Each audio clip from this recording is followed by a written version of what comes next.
Hey, I'm Lyndee Ledesma, and I'm a marriage and family therapist here at Connections Counseling.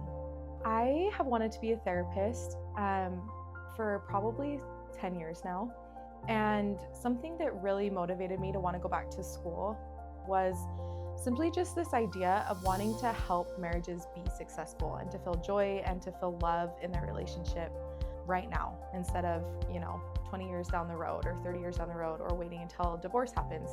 And as I got married and I started realizing, that marriage can be hard and marriage can be challenging, and it can be a difficult relationship to be in, there's also so much joy and compassion and love and understanding that can come from being married. And I just found myself in my first few years of marriage really wanting to help other people find the joy that I was experiencing, even though I was also going through a big transition and my own marital struggles and challenges. I work a lot with clients who are struggling with some sort of pornography addiction or some sort of unwanted sexual behavior. So this can be anything from, watching pornography to seeking out individuals in person, or even things like infidelity. And then I also work a lot with clients struggling through the betrayal trauma on the opposite end of that, and helping them kind of process through their own feelings and betrayals, and helping them find some healing throughout that as well. And then I also,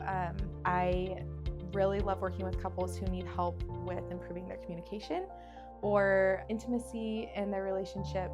And then I also take clients who struggle with OCD, and I am trained in exposure response prevention therapy, so ERP, and I really love my OCD clients as well.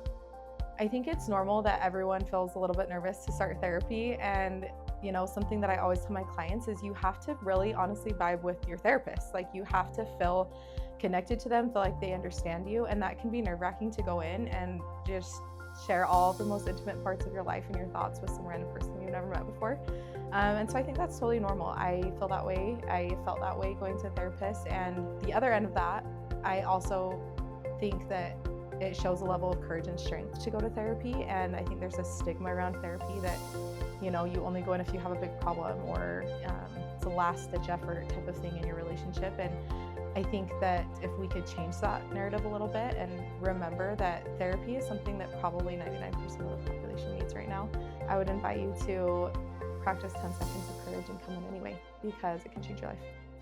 All right, if anything I said resonates with you, I would love for you to come into my office and schedule a free 30-minute consultation. I'd love to get to know you. I'd love to meet you and see if we're a good fit. Work to, no, hate it. Redo.